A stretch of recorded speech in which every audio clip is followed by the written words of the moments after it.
Neemias capítulo 3, eu vou ler alguns versículos, tá?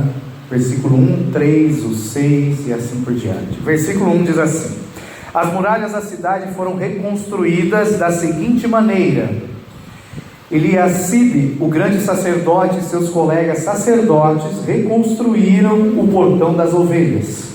Depois o inauguraram e puseram os portões nos seus lugares.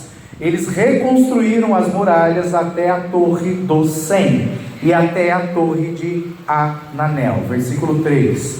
O grupo de famílias de Hassenaá construiu o portão dos peixes. Eles puseram as vigas e os portões nos seus lugares e colocaram os trincos e as trancas. Versículo 6. Joiada, filho de Passeia, e Messulam, filho de Bessodias, reconstruíram o portão velho. Eles puseram as vigas e os portões nos seus lugares e colocaram os trincos e as trancas. Versículo 13. Hanum e os moradores de Zanoa reconstruíram o portão do vale. Eles puseram os portões no lugar, colocaram os trincos e as trancas e consertaram 500 metros de muralha até o portão do lixo. 14. Malquias, filho de Recabe, governador do distrito de Bet-Haquerem, construiu o portão do lixo. Ele pôs os portões no lugar e colocou os trincos e as trancas. Salum, filho de Col-Rosé, governador do distrito de Mispa, reconstruiu o portão da fonte. Ele fez uma cobertura, pôs os portões no lugar e colocou os trincos e as trancas na represa de Selá, ao lado do jardim do rei. Salum construiu a muralha até as escadas que descem da cidade de Davi. Versículo 28. Um grupo de sacerdotes construiu o trecho seguinte, saindo do portão dos cavalos e continuando para o norte.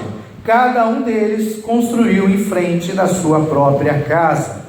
Zadok, filho de Emer, construiu o trecho seguinte em frente à sua casa. Semaías, filho de Secanias, que era o guarda do portão leste, construiu o trecho seguinte, versículo 31.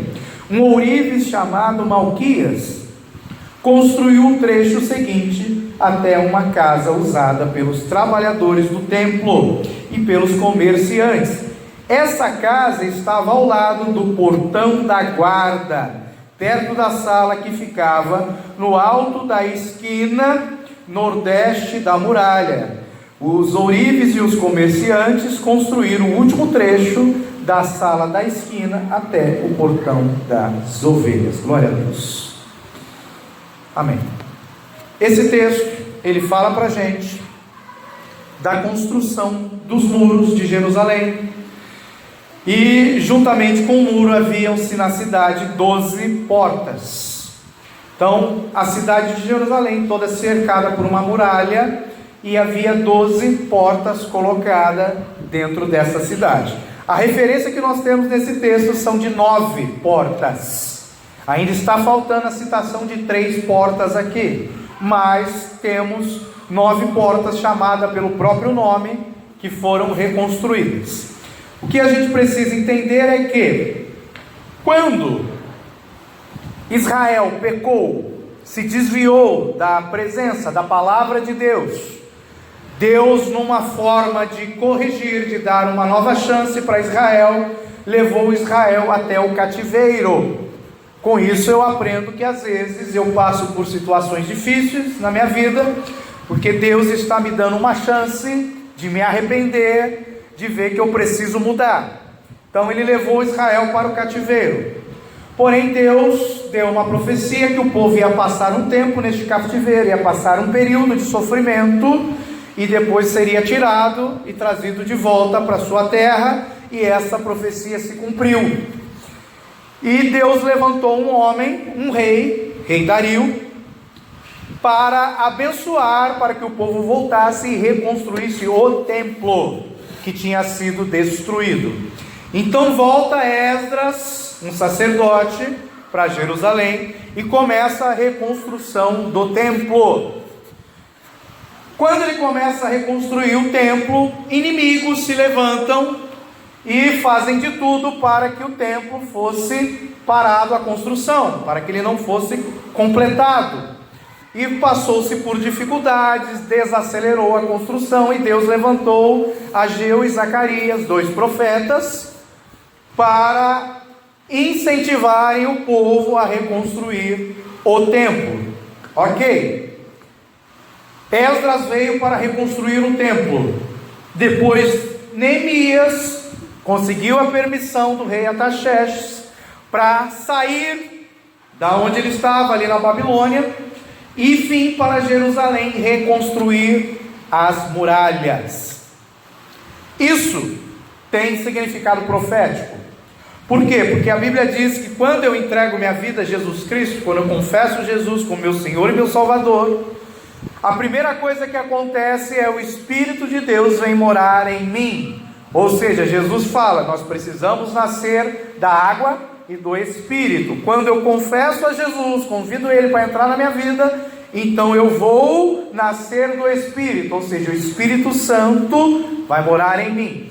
Quando o Espírito Santo vem morar em mim, o apóstolo Paulo diz que nós somos templo de habitação do Espírito Santo. Ou seja, a primeira coisa que é reconstruída na vida de um homem, de uma mulher, de um jovem, até mesmo de uma criança, quando ela entrega a vida a Jesus Cristo, é o templo, é o local de habitação. Então eu entrego minha vida a Cristo, eu me transformo num templo, aonde o Espírito Santo vai vir habitar. E isso profeticamente está registrado na palavra, através da história de Esdras e Neemias. Por quê? Porque o homem se desviou da presença de Deus. Quando o homem se desvia da presença de Deus, ele é levado para um cativeiro. Que cativeiro é esse? Enfermidades, problemas financeiros e maldições, as coisas não dão certo, e ele só vai se afundando em pecados. Isso é o homem, o ser humano que já nasce com aquilo que nós chamamos de uma natureza caída, de uma natureza pecaminosa, e ele vai ter uma vida levada ao lixo, a cativeiros, a problemas espirituais. Por quê?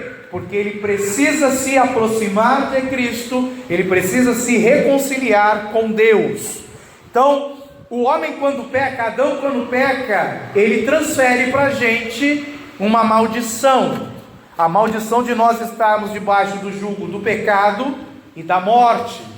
Porém, quando Jesus Cristo morre na cruz e ressuscita, ele nos tira debaixo da maldição da morte. Por quê? A Bíblia fala que ele toma as chaves da morte da mão do diabo. Então agora o diabo ele não mata mais sem autorização de Deus. E nós vimos isso com Jó. Ele quis tocar na família, nos bens. Quando ele foi tocar na vida de Jó, Deus falou, não, tu pode botar enfermidade, pode jogar ele na cama, mas na vida dele você não toca. Isso já era uma pré-figura do que iria acontecer quando Cristo ressuscitasse e tomasse as chaves da morte da mão do diabo.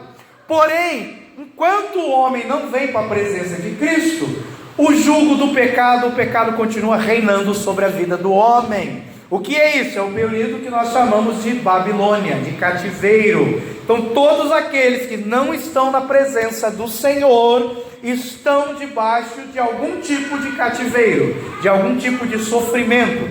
Às vezes uma depressão grande, tenta tirar a própria vida, às vezes está preso num vício, bebida, droga, cigarro, prostituição, adultério, fornicação. Está preso em algum tipo de cativeiro. Por quê? Porque ainda não deixou que o templo fosse reconstruído. Então quando nós nos entregamos a Cristo, a primeira coisa que é feita, o templo, o nosso coração, porque a Bíblia diz que o Espírito Santo, ele vem habitar no nosso coração, ou no nosso espírito, não é coração carne, está falando de coração numa forma espiritual. Quando ele vem habitar, o templo é reconstruído. Glória a Deus, entreguei a vida a Jesus Cristo, o Espírito Santo habita em mim, vou para o céu. Ok. Porém a Bíblia diz que tanto no momento da reconstrução do templo, quanto no momento da reconstrução dos muros, que faz a volta do templo e protege o templo. Protege do quê? Protege de ataques, protege de assaltantes, protege contra inimigos.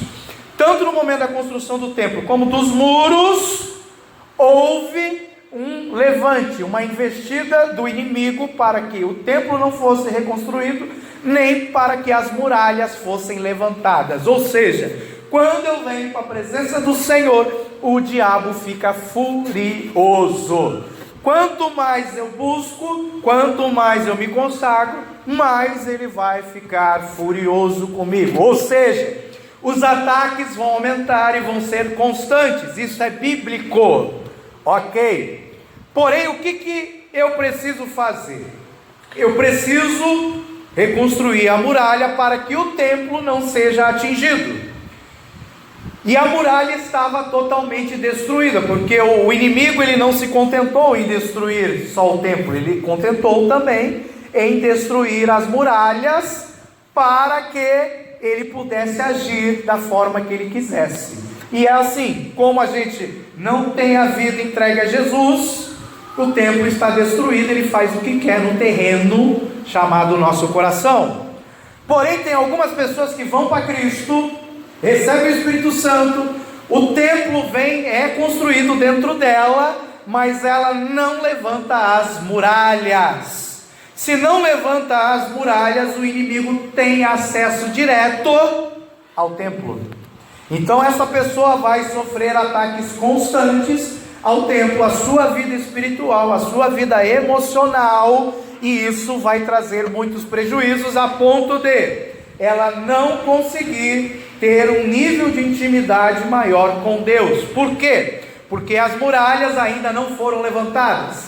Em algumas situações, eu começo a reconstruir as muralhas, oro, jejuo, leio a palavra, porém não coloco as portas, ou fica algum pedacinho da muralha, aquilo que nós chamamos de brechas, e o diabo é que nem um gato querendo passar numa grade. Você olha para a grade fininha, olha para o gato e fala, não passa, aí o gato vai lá, passa. A gente acha que o diabo não vai conseguir tocar, que ele não vai conseguir entrar, mas na menor brecha que nós deixamos, ele entra e faz um estrago terrível na nossa vida, na nossa família. Então, depois da construção do templo, depois de eu entregar minha vida a Jesus, o mais importante agora é levantar as muralhas. Eu tenho que levantar essas muralhas espirituais sobre a minha vida. E até no momento de eu levantar as muralhas, tem uma sequência.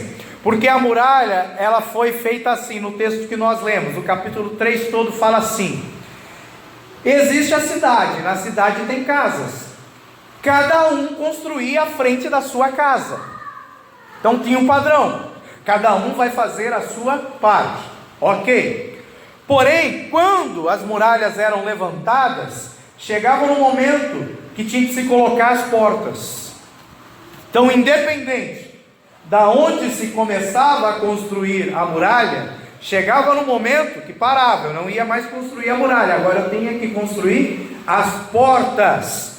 Então, o marco no momento da construção dessa muralha são as portas, porque não adianta nada eu levantar uma muralha, orar, jejuar, batalhar e não ter as portas colocadas, porque sem porta o inimigo entra direto. A Bíblia diz que o diabo ele é como um leão que anda ao derredor. Por que ele anda ao derredor? Existe a minha posição, existe ao meu redor e existe ao derredor.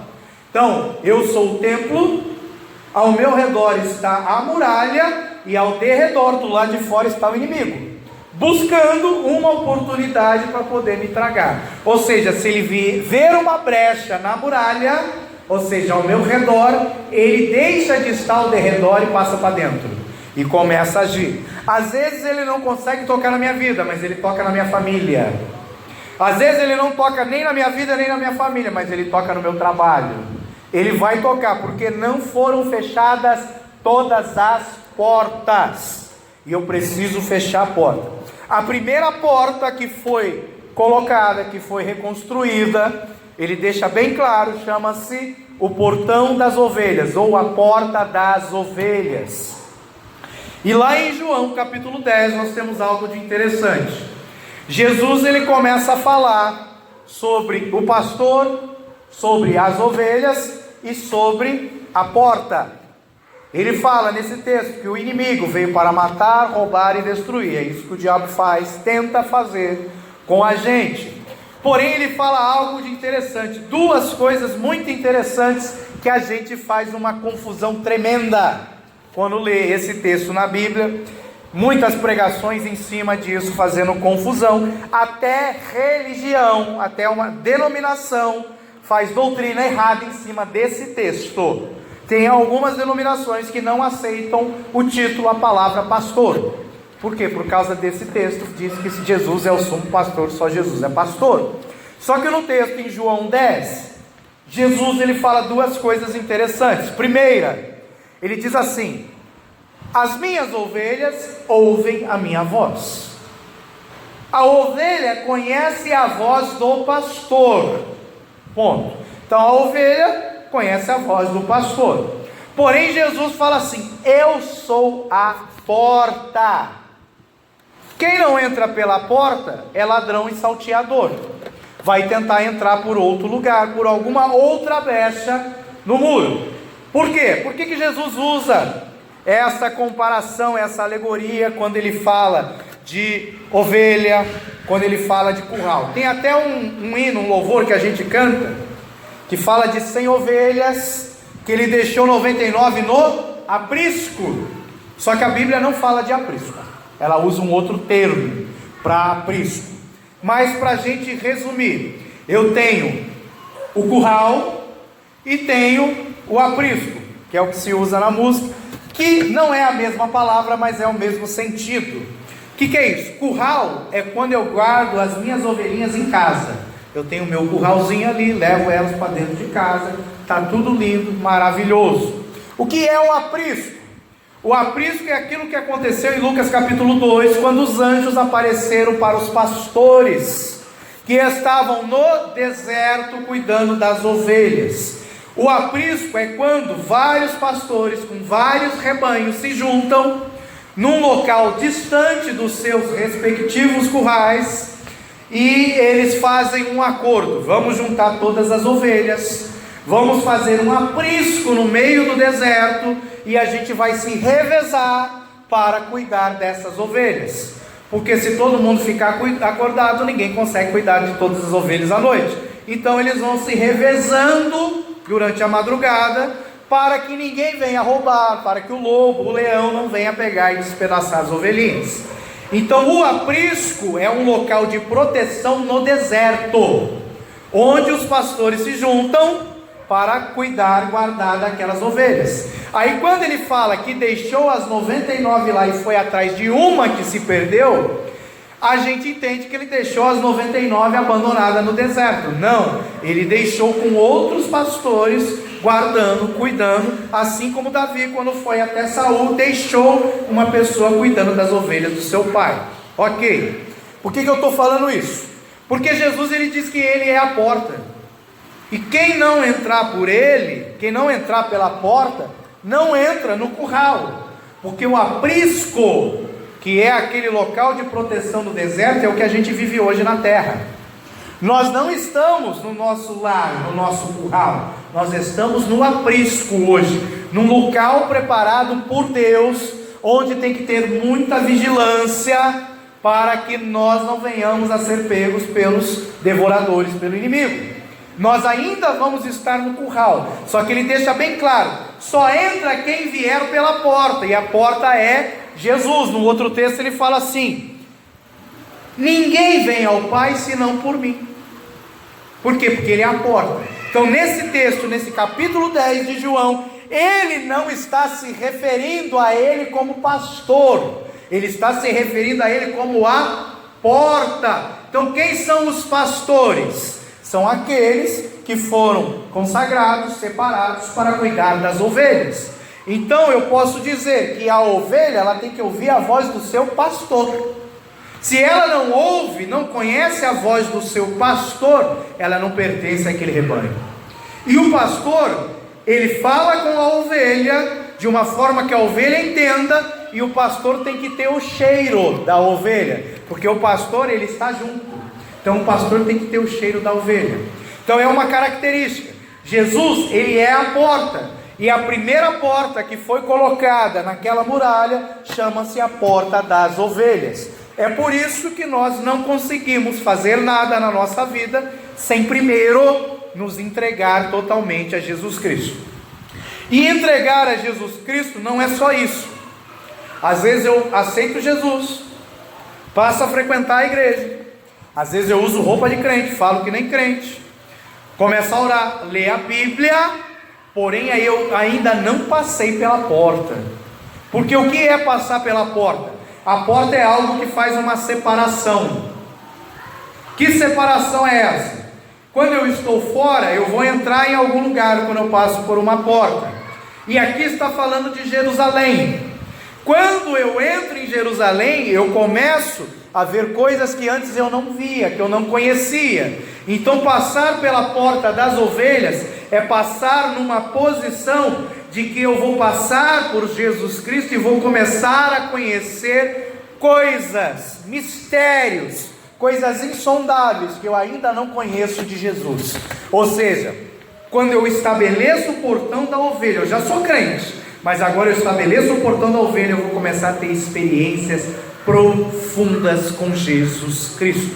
Não adianta nada eu querer ir para o portão do peixe, para o portão do lixo, para o portão do vale, para os outros portões, sem eu ter a intimidade, sem eu passar pelo portão das ovelhas. Não adianta. A primeira coisa que eu tenho que ter é essa intimidade, é eu conhecer profundamente a voz dele, conhecer como passar por esse portão, como ter acesso às riquezas, às bênçãos e às prosperidades que tem em Jerusalém. Então a primeira coisa que eu tenho que fazer, depois de me entregar a Cristo, depois de ter o templo, reconstruir as muralhas. Isso é vida de oração, vida de jejum, conhecimento da palavra.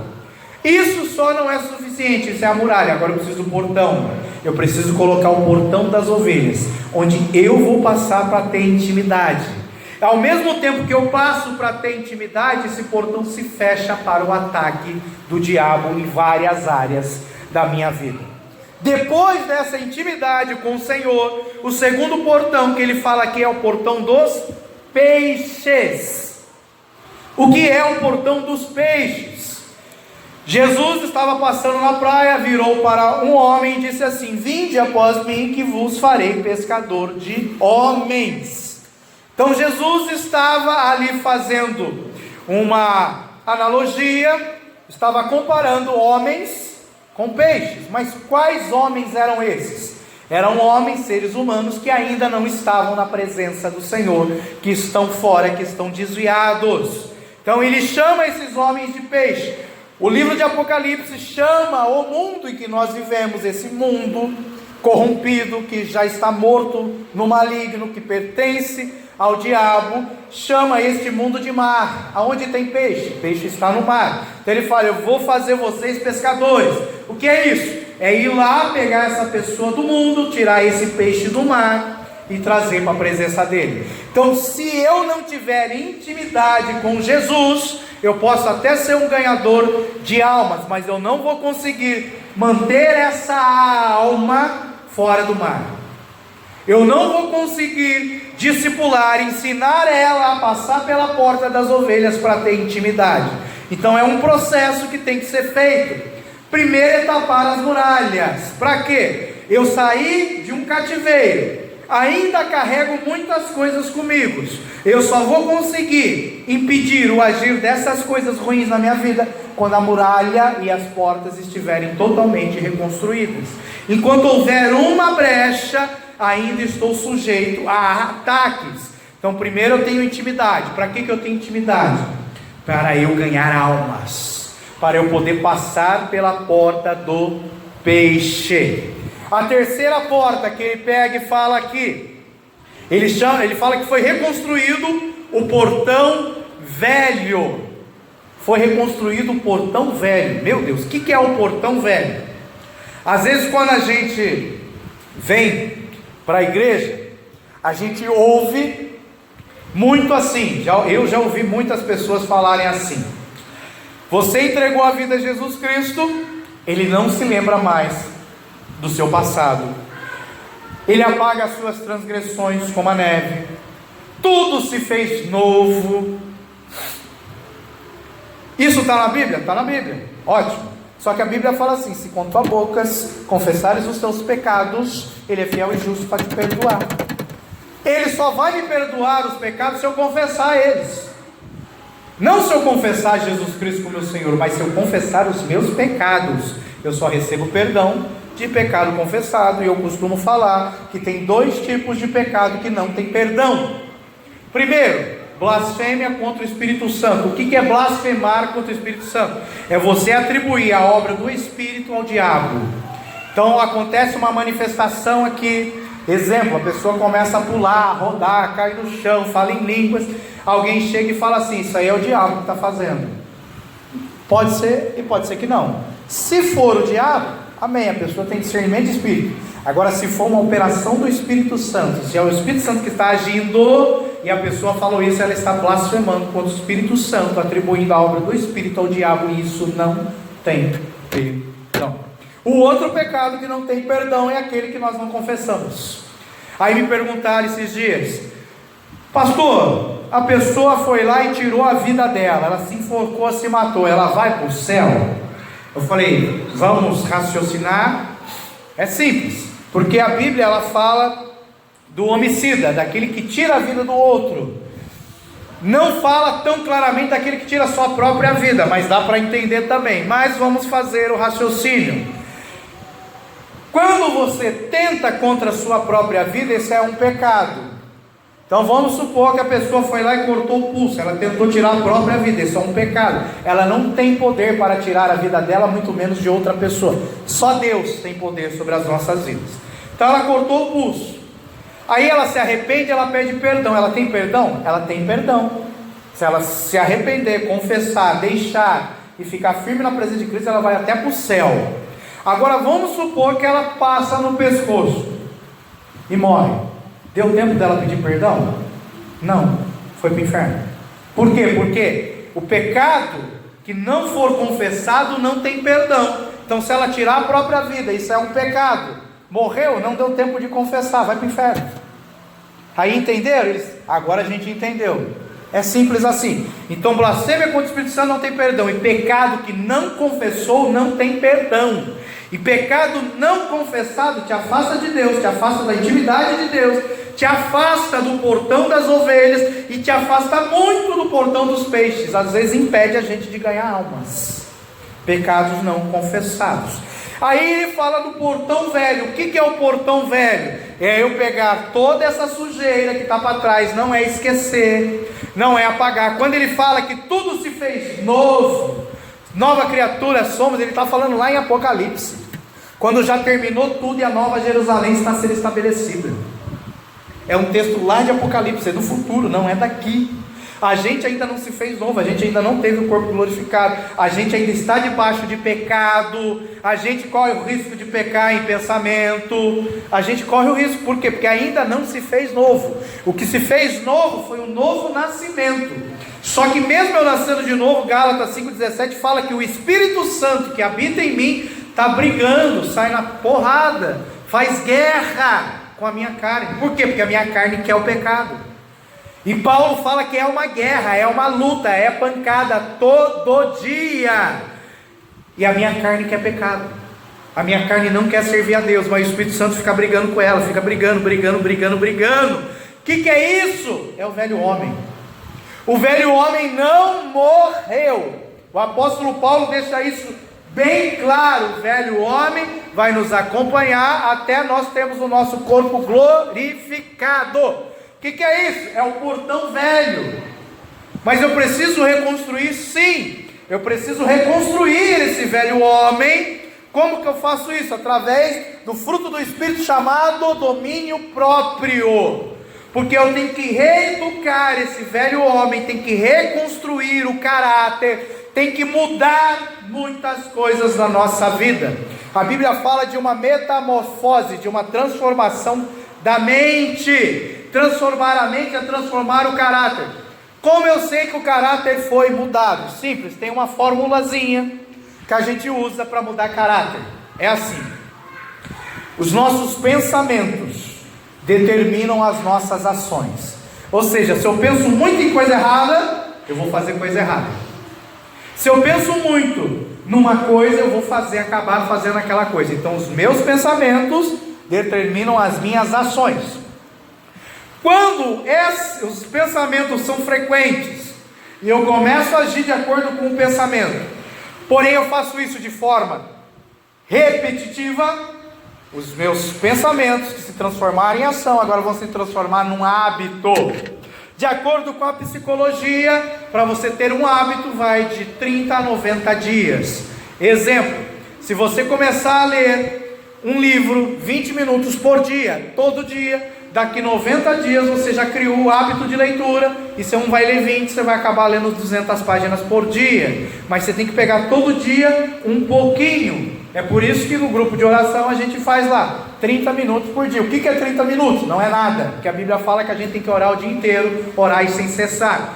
Mas quando você começa a fazer 30 minutos todo dia, no mesmo horário, você vai criar um hábito. E olha que interessante, as nossas ações determinam as nossas atitudes determinam os nossos hábitos, porque são feitos de forma repetitiva, e o nosso hábito vai transformar o nosso caráter.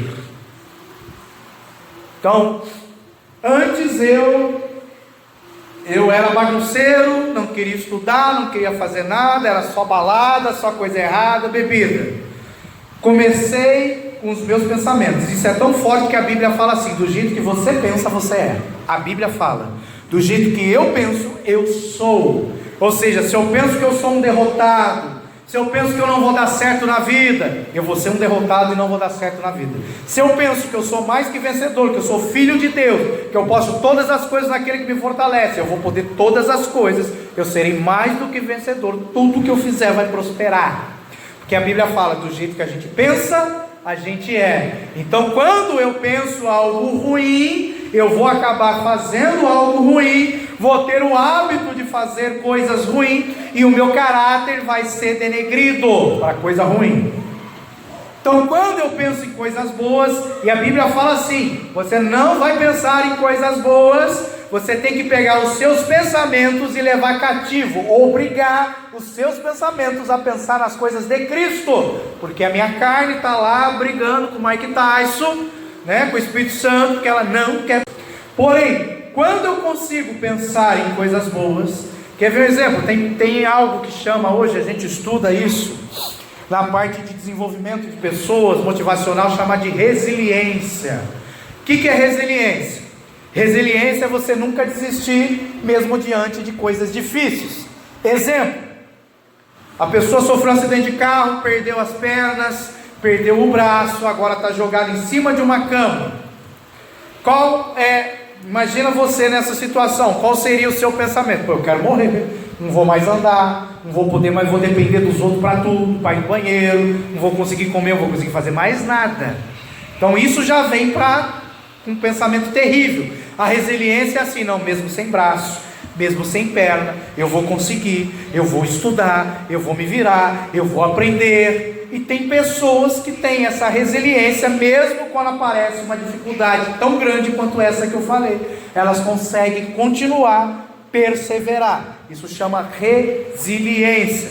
Nós, como crentes, temos que entender isso. Porque Jesus falou: no mundo tereis aflições. Então o crente tem que ser resiliente. Por quê? Porque nós vamos passar por dificuldades, sim. Porém, os nossos pensamentos vão determinar as nossas ações. E esses pensamentos de forma constante, ou seja, eu sou um vencedor, eu sou um vencedor. Eu não consigo orar. Não, eu consigo orar. Eu oro. Tem uma pessoa que eu não consigo, já evangelizei, já tentei trazer para Cristo, não consigo. Não, eu consigo. Ela é salva. Essa pessoa é salva. Essa pessoa está salva. Ela é salva. Ela é salva. O meu pensamento vai determinar as minhas ações. Quando eu tiver com aquele pensamento, essa pessoa já é salva. Ela pode ser o pior. Pode ser o pior assassino. Mas na minha cabeça, essa pessoa está salva. Essa pessoa está salva. Ela é vaso, ela é instrumento, ela tem chamado, ela é salva, ela é salva. As minhas atitudes para com ela vão ser diferentes. Eu vou agir como se ela fosse uma pessoa salva. A minha forma de amar, de se aproximar, vai ser diferente. E eu vou criar um hábito de relacionamento com essa pessoa, neste sentido. E o meu caráter vai ser transformado. Então os pensamentos determinam as minhas atitudes repetidas se tornam um hábito. O meu hábito vai transformar o meu caráter. E o meu caráter vai determinar o meu futuro. É o meu caráter que vai falar se eu vou para o céu ou se eu vou para o inferno. É o meu caráter que vai dizer se eu sou um miserável ou se eu vou ser uma pessoa rica. É o meu caráter que vai determinar. Então eu preciso mexer com o caráter para determinar o meu futuro. Só que eu só chego no caráter depois de passar pelo pensamento, pelas atitudes e pelos hábitos. Aí vamos lá, a pessoa tem 50 anos de idade, ficou 50 anos no mundão fazendo tudo de errado que tinha para fazer, se converteu, virou uma nova criatura. O que ela precisa fazer? Pensamentos, atitudes, hábitos e caráter. Tem que ter mudança. Pô, mas vamos lá, antes de eu me converter eu era assim, eu agia assim, eu pensava assim, eu fazia assim. Depois que você se converteu, você vai ter um prazo para alinhar os seus pensamentos com as suas atitudes, com o seu hábito, porque o caráter tem que mudar. Não existe eu vir para a igreja e continuar com as mesmas atitudes. Tem que ter mudança. Por quê? Porque o caráter lá foi corrompido pelo pecado. Então tem que ter mudança. Se eu tratava o meu pai de uma forma, eu me converti, eu vou ter que tratar ele diferente.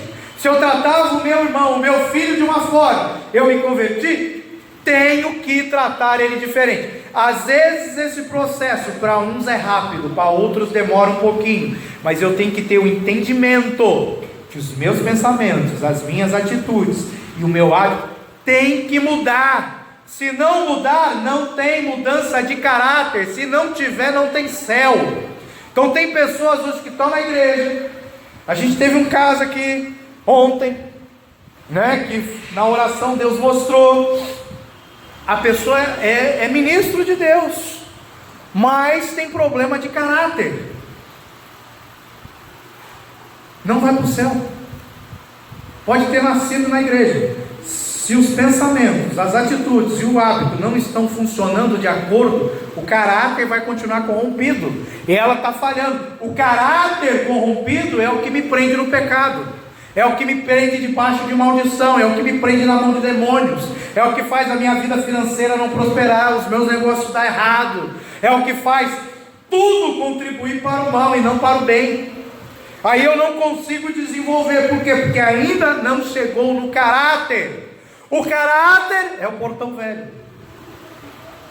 É aquilo que está na minha vida, que não vai acabar até Jesus voltar.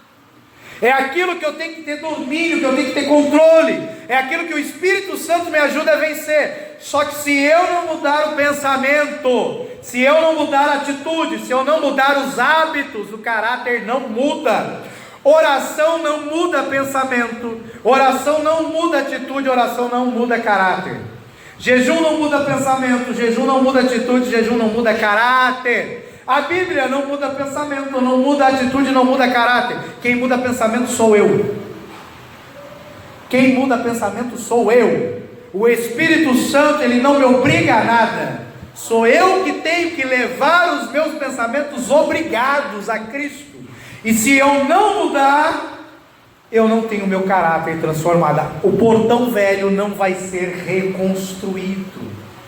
E como que eu sei se isso funciona ou não na minha vida? É simples. Antes a pessoa falava comigo, automaticamente eu já era grosso, respondia para ela. Um exemplo. Automaticamente eu tenho que mudar isso. Então eu já não posso ser mais tão grosso. Já não posso responder, já não quero mais socar ela, Eu tenho que ter mudança. Antes eu tinha um ciúmes, exemplo, terrível da minha filha. Se um cachorro chegasse perto dela, imagina um menino, se o cachorro chegasse perto, eu já chutava o cachorro longe. Imagina se chegar um menino. Ciúmes terrível, ciúmes não é de Deus. A Bíblia diz que Deus tem ciúme de nós, mas o ciúme nosso para com outra pessoa, de uma forma extrema, é algo maligno. Então, se antes eu tinha esse ciúme extremo, não deixava nem ela ir brincar na rua, agora eu sou crente, eu tenho que obrigar os meus pensamentos para coisas boas. Eu já não posso ter esse tratamento com ela. Então, se tem alguma coisa que eu fazia, alguma atitude que eu tinha antes de ser crente, essa atitude era por causa dos meus pensamentos. Então eu tenho que hoje rever, opa, peraí, eu estou tendo a mesma atitude. Algo que eu não deixava essa pessoa fazer, e eu ainda continuo querendo e não deixando. Opa, eu tenho que mudar o meu pensamento em relação a isso, para que a minha atitude mude, e isso se torne um hábito, porque é muito fácil eu falar assim, tá bom, pode fazer, está liberado. Aí faz uma vez, na segunda, não fica mais não, não quero mais. Não, eu tenho que mudar, tem que ter transformação, e a transformação só vai vir através do hábito. Então, pensamentos, atitudes, hábito vão começar a reconstruir o caráter ferido. É por isso que tem muitas pessoas que vão para a igreja, aceitam Jesus, e a vida é uma desgraça, está presa na mão do diabo. Às vezes você ora, manifesta demônio, ora de novo, manifesta de novo, ora de novo. Por quê? Porque os pensamentos, a forma de pensar não mudou. Se o pensamento não mudou, a atitude não vai mudar. Se não tem o hábito, o caráter não é reconstruído. Ou seja, o portão velho não consegue ser reconstruído, o diabo continua entrando. Um outro exemplo sobre isso: a pessoa não consegue perdoar alguém que magoou ela desde a infância. Ela se converteu, o Espírito Santo veio, ela se tornou o templo. Ela começa a buscar a Jesus Cristo, portão da ovelha. Às vezes começa até a ter sonho, visão, algum pouquinho de dons espirituais. Aí ela pega e começa a evangelizar, consegue ganhar um, trazer outro para a igreja. Porém ela não consegue liberar perdão, é crente. Você vai orar com ela, manifesta demônio. Por quê? Porque o portão velho não foi reconstruído. O homem interior não foi reconstruído, ainda tem algo lá da Babilônia que está prendendo essa pessoa. E como não foi reconstruído esse portão, o diabo continua entrando. Às vezes você ora, não manifesta, mas a pessoa, tudo que ela faz não dá certo. Ela tenta emprego, não consegue parar no emprego, às vezes não consegue nem entrar. Por quê? Porque o portão velho não foi reconstruído ainda. Nosso homem interior, que é uma briga terrível. Porém, ele até fala que, ele fala assim, eles puseram as vigas e os portões nos seus lugares, e colocaram os trincos e trancas. Por quê? Para que essa porta não se abra mais para o diabo. Quando eu conseguir estabelecer essa porta do portão velho, mudar os meus pensamentos, mudar a minha atitude, mudar o meu hábito, ele está falando, coloque trincas, ferrolhos, passa a chave, para que ela não abra mais, porque se tiver uma brecha, o diabo vai entrar rasgando, e o diabo entra. Às vezes a gente acha assim, eu estou na presença do Senhor, eu estou bem, eu estou bonito, porque eu não cometo adultério, porque eu não roubo, porque eu não bebo, eu sou santo. Não, o diabo ele quer pegar a gente na menor das coisinhas que às vezes a gente nem imagina. Às vezes ele vai chegar assim, vai usar um crente para falar mal de você, e você vai ficar magoado com aquele crente. Pronto, com isso o diabo já leva você para o inferno. Por quê? Porque eu não posso guardar rancor, eu tenho que liberar perdão. Então ele vai usar coisinhas pequenas para nos prender. O que é isso? É uma brecha no muro, é uma frestinha que ficou na porta sem ser fechada. O diabo é sujo. Então ele não vai mais jogar com a gente o pesado, que todo mundo está acostumado. Mas o cara é matador, o cara é viciado. Não, agora eu sou crente. Então o que ele vai fazer? Ele vai me prender no detalhe. E ele está fazendo isso no meio da igreja com muitas pessoas. Eles estão cegos dentro da igreja, presos pelo diabo.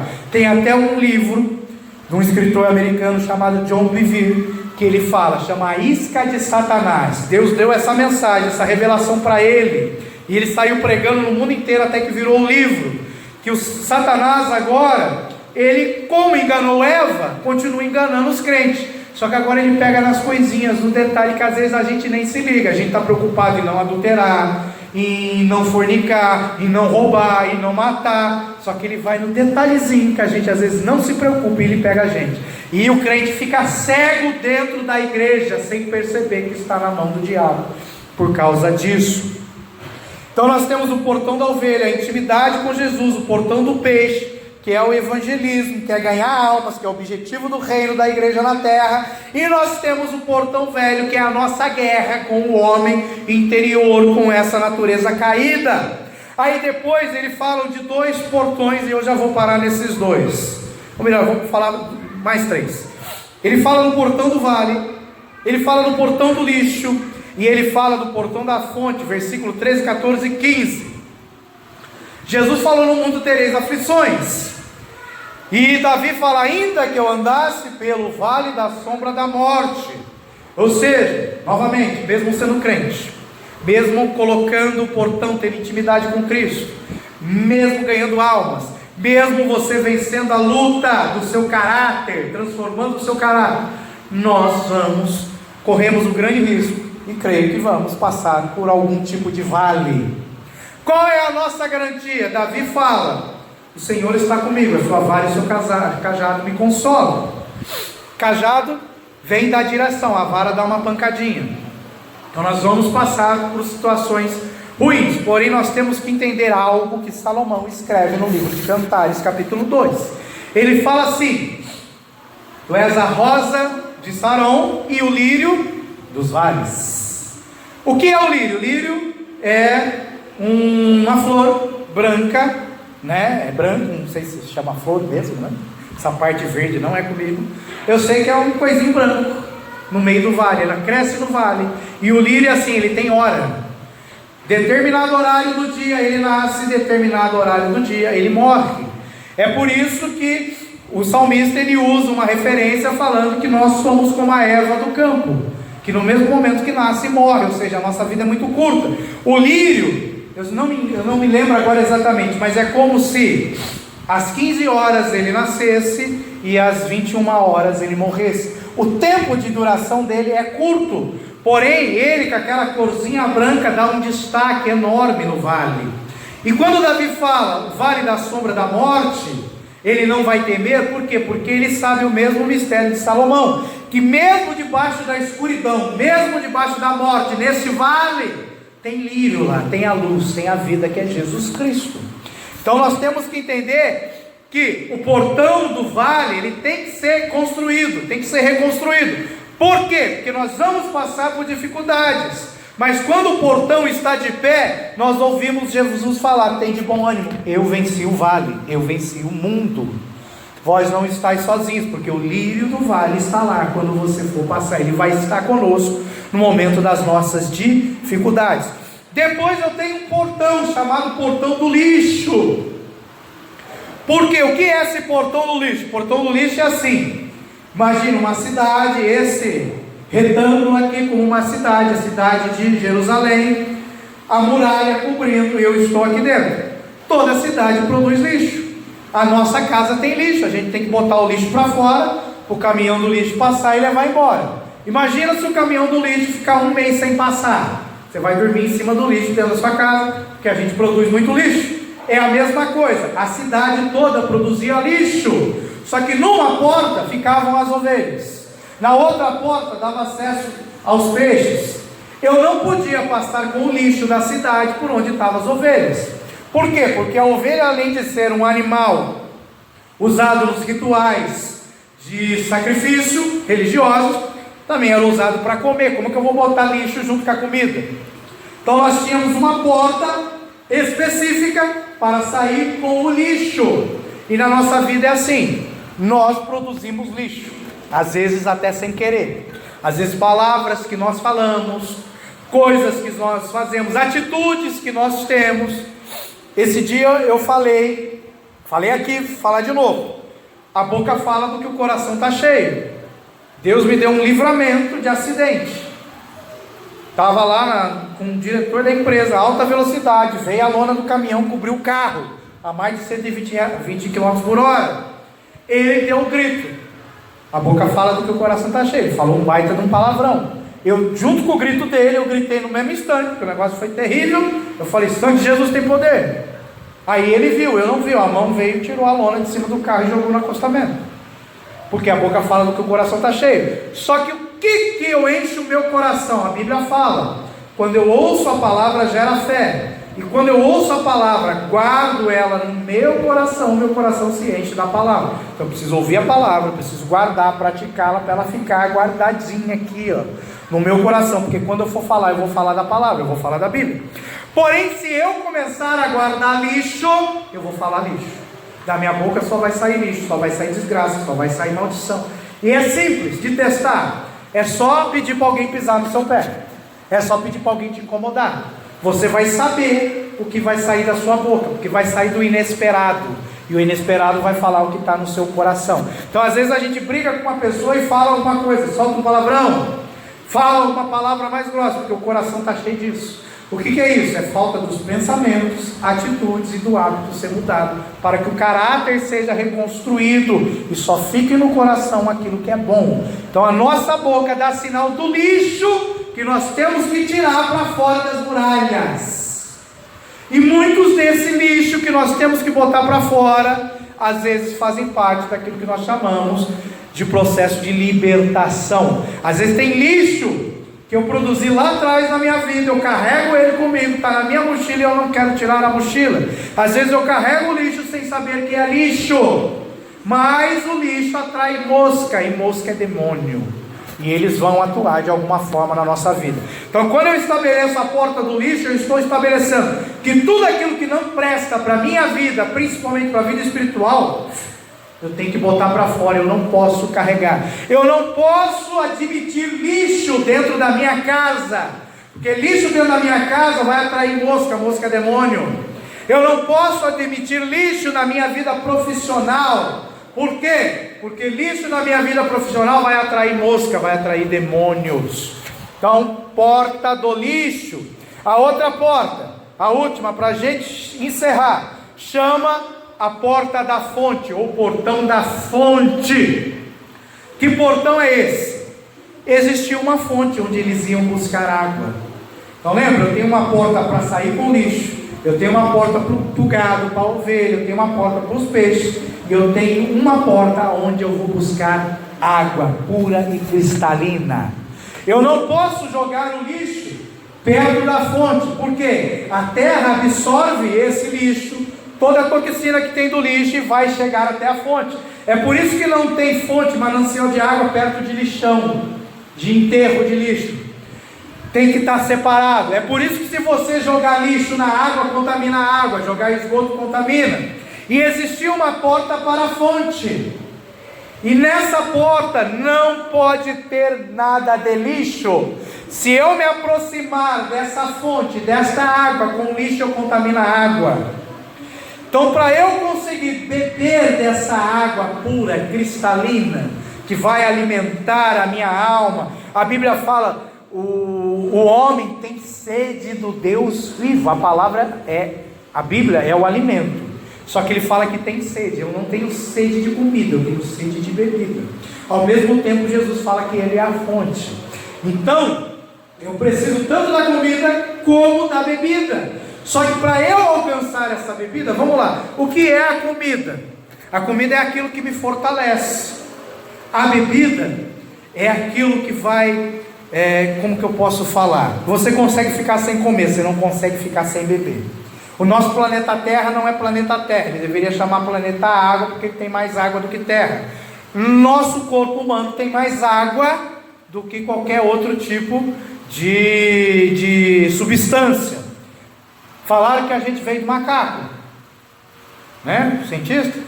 Aí o que eles fizeram? Pegaram a pele do macaco, pegaram a pele do homem, pegaram o pó da terra e botaram lá. Aí o cientista falou: não, o homem tem muito mais elementos da terra do que do macaco. A quantidade de elementos que tem no homem e no macaco não tem nem como você tentar alegar que o homem veio do macaco. É mais fácil você falar que o homem veio da terra. Porém, Deus, quando criou o homem, formou o boneco da terra. Ou seja, a ciência já comprova que está em Gênesis capítulo 2. Beleza? Então, nós precisamos dessa fonte. O que é essa fonte? É unção. Porque lá na porta da ovelha já tem Jesus Cristo. Tenho a intimidade, estou desenvolvendo, estou ganhando alma, estou vencendo o meu homem interior. Agora eu preciso da unção. O que acontece? Tem pessoas que buscam, recebem unção sem ter a porta dos peixes estabelecida, sem ter a porta velha estabelecida. Mas o que isso quer dizer? É simples. A pessoa é usada por Deus, tem profecia, tem revelação, ora, expulsa demônio, batiza com o Espírito Santo, mas não tem caráter, porque ela pulou a porta velha. E tem muitos que infelizmente são aquilo que fala em Apocalipse capítulo 2, são falsos apóstolos, são falsos profetas, são lobos vestidos de ovelha, que estão para enganar os escolhidos. O que é isso? São aqueles que não conseguem beber da fonte pura e cristalina. Eles, com a sujeira que eles carregam, eles estão contaminando a fonte, e muitos estão enganados, porque estão buscando a eles e não estão buscando a fonte. Então tem muitas pessoas que se dizem homens e mulheres de Deus, que estão com caráter destruído, estão vivendo presos por Satanás, e estão transmitindo e enganando muitos crentes. Por quê? Porque o crente não consegue passar por todas essas portas até chegar na porta da fonte. Ele quer ir primeiro para a da fonte, porque a da fonte vai mostrar cura, vai mostrar libertação, a pessoa vai voar longe no chão. E a gente quer coisas que mexam com o nosso visual, com a nossa audição e com o nosso psicológico. Então, se eu orar, botar a mão na pessoa, a pessoa cair no chão, quem está perto está vendo, está ouvindo, está entendendo que eu sou o super santo e cheio de poder. Por quê? Porque ela está vendo. Só que ela não está vendo o meu caráter, ela não conhece o meu coração e nem o meu pensamento, porque isso só conhece Deus. O homem não tem como conhecer a vida do outro na intimidade. Por quê? Porque nós pecamos até por pensamento. Às vezes eu faço coisas escondidas que ninguém sabe. Eu subo aqui no púlpito, prego, bato o pé, pulo, todo mundo cai, lindo, maravilhoso, mas ninguém sabe o que eu faço sozinho dentro de 4 paredes. Tanto que tem muitos pregadores famosos, grandes evangelistas, que estavam ministrando até que descobriram que estavam em adultério, e adultério já há muito tempo, e era usado numa unção tremenda, mesmo estando em adultério, em pecado. Por quê? Porque ele foi pela porta da fonte, foi buscar o poder, e Deus tem propósito, Ele dá para quem busca, porém Ele não reconstruiu o portão velho. O que aconteceu? Caiu. Por quê? Porque carrega lixo. E vamos fechar aqui, porque a próxima porta é a porta do cavalo, a porta leste e a porta da guarda. E isso a gente vê na próxima. Só para... tem um texto em Jeremias que fala que o homem cheio do Espírito Santo, ele é capaz de correr com cavalos e ganhar. O que é isso? Quando a gente chega num nível de entendimento, que a gente só consegue desfrutar daquilo que entende. Hebreus 11, versículo 3. Quando eu chego num nível de entendimento, eu consigo correr com cavalos. Hoje o cavalo é um dos animais mais rápidos. Você botar um cachorro, um gato, um cavalo, o cavalo vai voar na frente deles. Ok, o cavalo é um animal que já tem a sua estrutura física para correr, para longas distâncias. Ele tem já toda a estrutura musculosa dele assim. E eu correr com um cavalo, um ser humano, é muito difícil. Eu vi um vídeo, um só, que fizeram uma disputa dessa, e um homem conseguiu uma vez só ganhar de um cavalo numa corrida. Ok, é possível? Mas é praticamente impossível um ser humano correr e ganhar de um cavalo, devido à força que o cavalo tem. Alguns carros, o motor, a gente fala, são tantos cavalos de potência, porque o cavalo era antigamente uma potência de guerra, de força, e continua sendo até hoje. Porém, Jeremias fala que quando eu chegar no nível espiritual de entendimento da vontade de Deus, da Bíblia, da palavra, eu vou ser capaz de correr com cavalos e ganhar. Só que ele está falando isso no mundo espiritual. O que é isso? Eu vou ser capaz de, ser humano, feito, Salmo 2, um pouquinho menor que os anjos. Anjo e demônio, praticamente a mesma coisa, em termos de criação. Então eu sou menor que um demônio, eu sou menor que um anjo. Eu vou ser capaz de correr com um demônio e ganhar dele, pela autoridade do nome de Jesus, mas eu tenho que entender. Por isso que esses dias aconteceu algo, pediram para eu orar com o pessoal, 30, 40 pessoas, aí uma outra pessoa que era crente falou, não ora. Por quê? Porque vai manifestar demônio em todos, você vai estar trancado sozinho com 30 e 40 pessoas endemoniadas dentro de uma sala. Eu falei, pode deixar, não tem problema. Não, eles vão voar, pode deixar, eu já sei correr com cavalos. Por quê? Porque você tem que saber estabelecer, usar autoridade, como você fazer, porque Jesus ele deu autoridade para a gente pisar serpentes, pegar escorpiões e para expulsar demônios. Só que se eu não tiver um entendimento de como isso funciona, vai ser igual os crentes antigos que um expulsava demônio de gravata, porque o endemoniado grudava no pescoço e quase matava ele porque pegava na gravata. O diabo não te toca se você tiver autoridade, saber exercer a autoridade sobre ele.